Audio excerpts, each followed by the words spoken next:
It's that time to let go of 2022 and to get ready for the new year. So let's get to it. First things first, look through your friend groups, look throughout your family, and if you sense even a little like signs that you've never seen before, any red flags or anything, sippity snip, cut them off. They're low vibrational. They don't believe in your dreams, goals. They're low-key plotting on your downfall, and you don't want nobody plotting on your downfall in 2023, honey. So yeah, give them the boot. And once you give them the boot, you can focus on your goals, specifically short, mid, and long. Not gonna make it complicated with the SMART goals, okay? So according to the internet, these goals, when classifying like timestamps, short goals are 3 months to a year, mid 2 months to 3 years, and long 3 to 5 years, according to the internet. But to me, I feel as if short is 1 to 2 months, mid could beg or differ, but I'm just gonna say like 3 to 9 months, and then long goals, I pretty much agree with this. Long goals include, I think you guys should know this by now, but short goals is something that you can complete in a short amount of time. Long goals is something that's going to take much longer. And mid is something that can be completed within the short goals timeline, but could still linger in long-term goals. You get what I'm saying? So for example, short-term goals is, I will save $100 by my birthday, depending on how long your birthday is.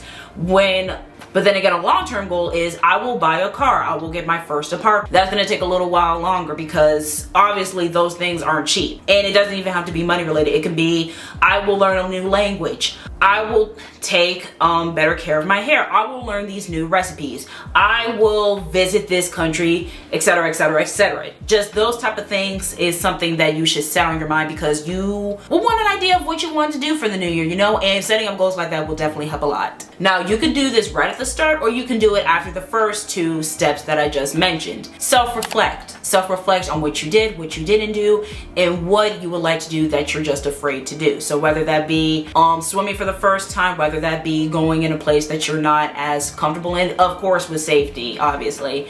It could be anything, guys. Like, self-reflecting, in my opinion, is a really good thing because how can you set new goals and move forward when you haven't really reflected on things that you did in the past? Because if you don't reflect on your past, how are you gonna grow? You get what I'm saying? It's just like the old saying that if you don't know your history, you're doomed to repeat it. And you don't want that in the new year, okay? So just take some time, self-reflect. You can either write them down or you can say it out loud verbally. Now this one is more fun than work, and that's creating a vision board. Gathering pictures and stuff from the internet to put on a single document, or you can make one in real life, which then you can get really crazy with like decorations and paint. Like, it can be really, really fun, guys. So I made a vision board on photography. I can't show you guys because it is on my flash drive, which is in my dorm in Chicago. I also am planning to make an acting vision board because one of my top goals is to get signed by an agency. I want to get representation, and one of the main things that I will have to do is get acting classes, get an acting coach, because there's still a lot of things that I can learn, and at this date and at this point I feel as if I need that one-on-one time. So that's one of the main things that would be a part of my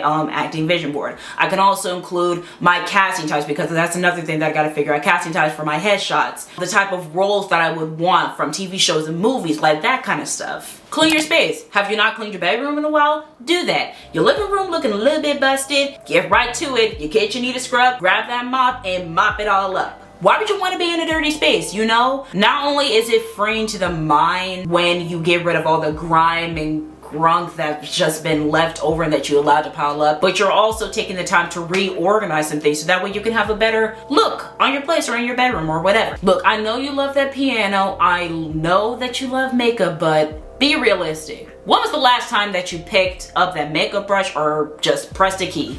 Go ahead, I'll wait.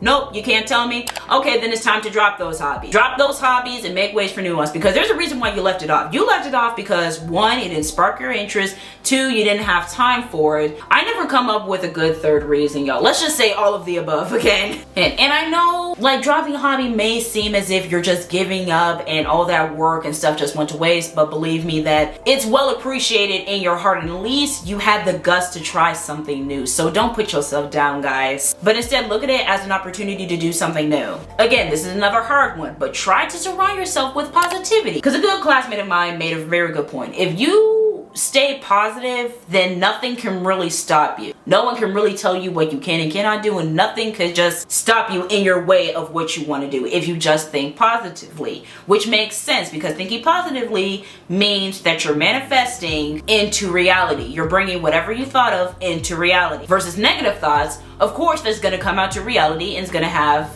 bad consequences. So you want to think positive.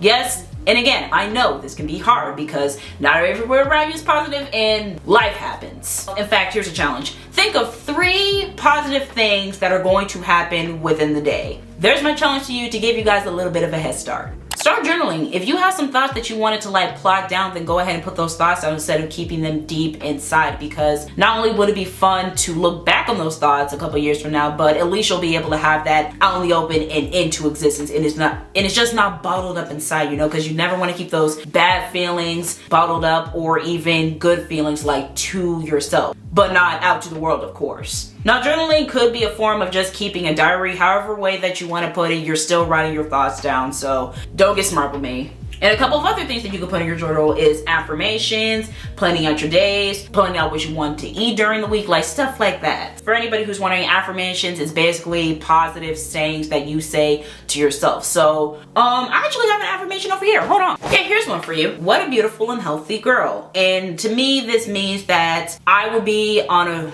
straight, clear pathway to being very, very healthy, which to me makes me feel more beautiful. Like when I'm taking care of myself, feel good and I feel confident.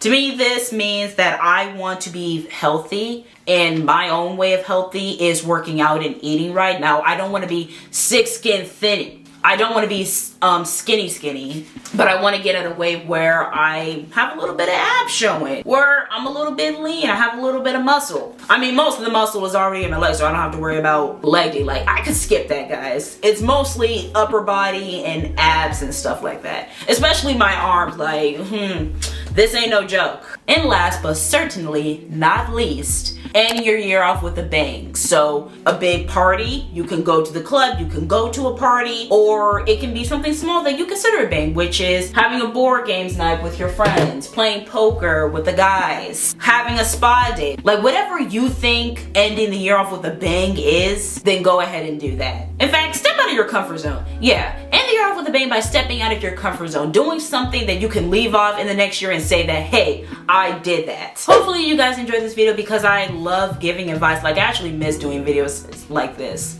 And I definitely want to do more videos like this in the future. But don't forget to give this video a big thumbs up, a sweet comment, and subscribe. And of course, Merry Christmas Eve, because by the time you guys see this video, it'll already be up for Christmas Eve. But yeah, guys, I'll see you on the last day of 'Tis the Season. Bye, guys.